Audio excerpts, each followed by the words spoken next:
आपण पाहत आहात आपला लोकप्रिय न्यूज चॅनेल सातारा न्यूज। पाहूयात आत्ताची महत्त्वाची। सातारा जिल्ह्यातील 7 नगर परिषदा व 1 नगरपंचायतीसाठी आज मतदानाला सुरुवात झाली असून मतदान प्रक्रिया सुरळीत पार पडण्यासाठी पोलिसांनी चोख बंदोबस्त ठेवला आहे। नागरिक सकाळपासूनच मोठ्या उत्साहाने मतदानाचे कर्तव्य बजावताना दिसून येत। सातारा जिल्ह्यातील 7 नगरपालिका आणि 1 नगरपंचायतीसाठी आज खरं तर मतदान होत आहे। काल या प्रचाराच्या तोफा थंडावल्यानंतर आज खरं तर मतदान प्रक्रियेला सकाळपासून सुरुवात झालेली आहे।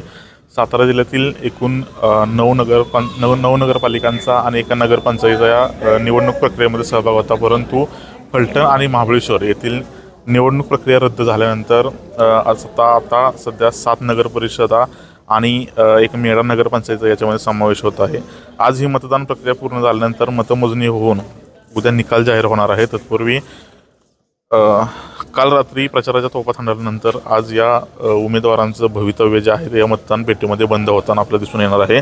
स्थानिक स्वराज्य संस्थांच्या 625 उमेदवारांचे भवितव्य आज या मतपेटीमध्ये बंद होणार असून जिल्ह्यामध्ये 374 मतदान केंद्रांवर 2352 अधिकाऱ्यांची कर्मचाऱ्यांची या ठिकाणी नेमणूक करण्यात आली आहे। या प्रक्रियेमध्ये समन्वय राखण्यासाठी खरं तर 54 अधिकारी नेमण्यात आले असून सातारा जिल्ह्यामध्ये 374 मतदान केंद्र आहेत आणि त्याकरता 3,59,000 मतदार जे आहेत ते आज या ठिकाणी मतदानाचा हक्क बजावताना आपल्याला दिसून येणार आहेत।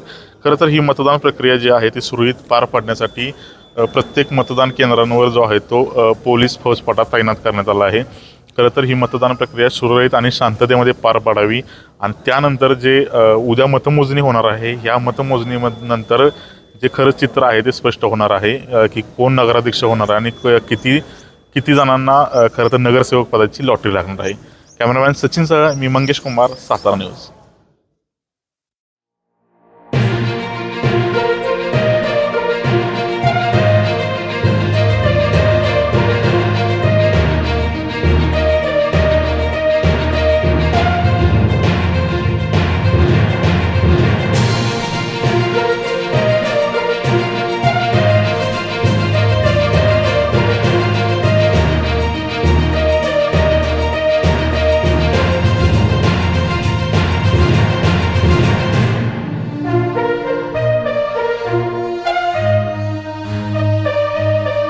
सातारा न्यूजला यूट्यूब चॅनलवर सबस्क्राइब करा, लाईक करा, शेअर करा आणि बेल आयकॉन प्रेस करायला विसरू नका।